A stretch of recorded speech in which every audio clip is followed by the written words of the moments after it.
welcome back to my channel for this Tuesday morning, afternoon or evening across the world where you may be at. And today I'm going to be talking about how to include disabled people in society. This is going to be a follow-up video I did to a YouTuber called Joe Kirby and his video God Saving Autistic People, and he asked a question, a vital question, which was how can we include disabled people and autistic people in the community. So I thought I would answer that question in a video format, and as a autistic legally disabled woman myself here in the UK, these are things from my perspective I think you can do as a neurotypical person or a fellow disabled person to include us and talk to us within the community. So number one is talk to us, get to know us. We want to talk to you and spend time with you. Number two, talk to us in a calm manner. Number three, give us time to process information that you're telling us and let us to self-regulate. Number four, recognise that every autistic person and person with a disability is different. Just be here for us. Number five, help us by understanding our sensory difficulties that we have, such as noise, touch, taste, sight and sound. We all have different sensory overloads and sensory sensitivities, which can make being in a new environment that unpredictable and that overwhelming. Yes, we may have people with additional needs or additional disabilities. Autism and disability in the community, we need to be included as we are all part of the community and the body of Christ.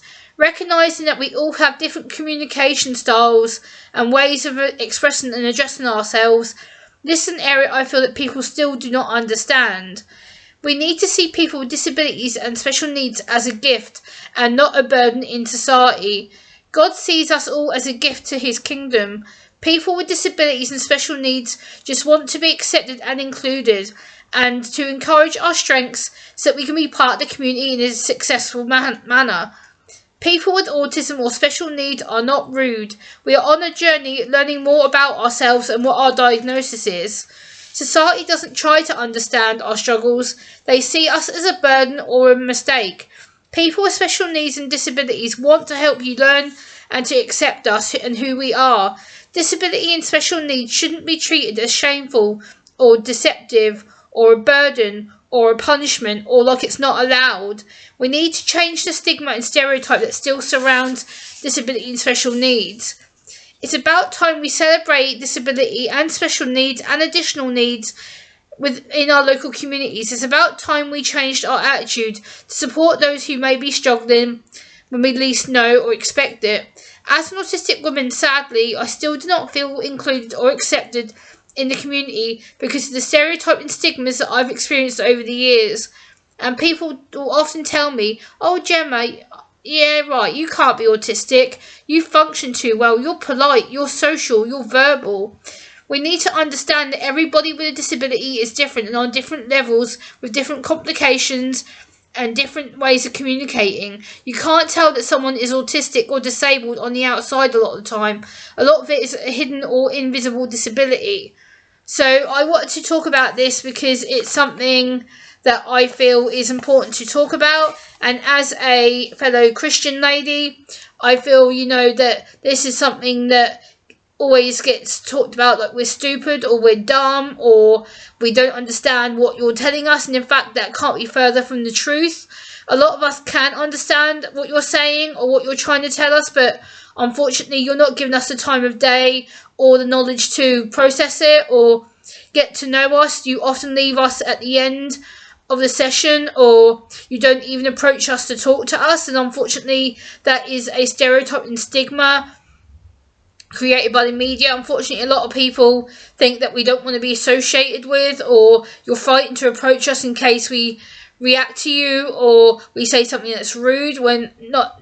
A lot of the time it's not going to be like that. We just want to talk to you, get to know you, spend a bit of time with you. You don't necessarily have to start up a conversation with us. It's just about accepting us for who we are and understanding our needs, our additional needs, our disabilities. It's not hard. It doesn't have to be such a hard thing to understand. People with disabilities and additional needs just want to have friends. We want to be understood. We want to be valued. We want to be listened to. We want to be part of society that every other person is who goes around doing their daily business.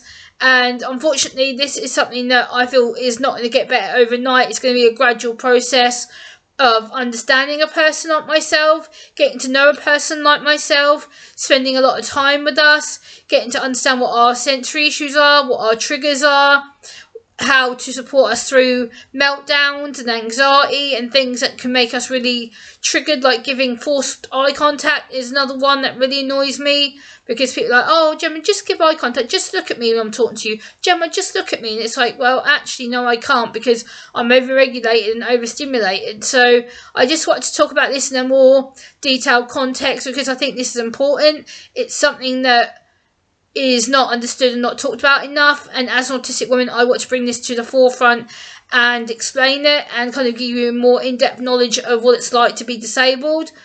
Being disabled can be quite isolating, it can be quite daunting, it can be quite judgmental, because a lot of people look at me and they go, oh, but Gemma, you know, you're pretty, or Gemma, you know, you're so verbal, or Gemma, you know, you can dress well and function well, and you know, you're able to look at the camera a little bit, and you're able to smile, and you know, you're able to socialise with people and go out and do things. And yes, that may be true in some aspects, but not true in others. Like, there is days where I feel exhausted mentally and physically. There is days where I feel emotionally down and not good enough and stressed out and depressed. And you know, it is hard, because being autistic, a lot of people just say, oh, can't you just not react to your autism? Can't you just ignore your sensory issues? Can't you ignore your anxiety? No, I can't, because it's part of who I am. God created me to be this way, and create me this way to teach people and to educate people and to advocate for myself. So I hope this has helped you to better understand how to communicate with people with disabilities, and I will see you on the next one. Bye, guys.